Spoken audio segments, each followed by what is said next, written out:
তার মানে আপনি টাকা খরচ করছেন কিন্তু বিনামূল্যে কিছুই পাচ্ছেন না, শুধুই ক্যালোরি ছাড়া। এক্সাম শেষ, মন ভালো নেই, ঘুরতে যাবেন কিংবা স্কুলের ফ্রেন্ডরা মিলে হ্যাং আউট করবেন, সব অকেশনের একটাই ডেস্টিনেশন, খাবার। হোক সেটা রেস্টুরেন্টের এসির ঠান্ডা হাওয়ায় লাক্সারিয়াস খাবার কিংবা বাইরের তপ্ত হাওয়ায় স্ট্রিট ফুড, খাবারে যেন আড্ডাটা জমে ক্ষীর হয়ে যায়। কিন্তু এই খাবারের জায়গাগুলোর গোপন নামটাকে আপনি জানেন? আল্ট্রা প্রসেসড খাবারের ভান্ডার। কিন্তু এই আল্ট্রা প্রসেসড বলতে আমি বারবার কি মিন করছি? খেয়াল করুন, যেসব উপাদান আমরা সচরাচর আমাদের রান্নাঘরে বা দোকানে পাই না, শুধুমাত্র কারখানায় ব্যবহৃত হয় এমন উপাদানে তৈরি যে কোনো খাবারই আল্ট্রা প্রসেসড খাবার। মানে কি?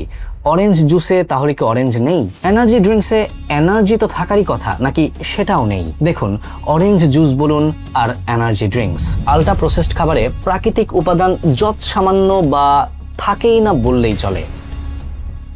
এসব খাবারের ইন্ডাস্ট্রিতে তৈরিকৃত বিভিন্ন উপাদান ও কেমিক্যাল দ্বারা তৈরি হয়, অনেকগুলো প্রক্রিয়ার ভেতর দিয়ে যায়।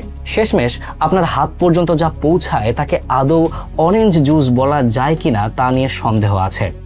তাই তো এর আরেক নাম কমার্শিয়াল ফুড। তাহলে কি কিছুই পাওয়া যায় না এসব খাবার থেকে? পাওয়া তো অবশ্যই যায়, বিশাল পরিমাণ ক্যালোরি পেয়ে যাবেন একেবারে নামমাত্র মূল্যে, কিন্তু খাদ্যের নিউট্রিশন জিরো। তার মানে আপনি টাকা খরচ করছেন কিন্তু বিনামূল্যে কিছুই পাচ্ছেন না, শুধুই ক্যালোরি ছাড়া।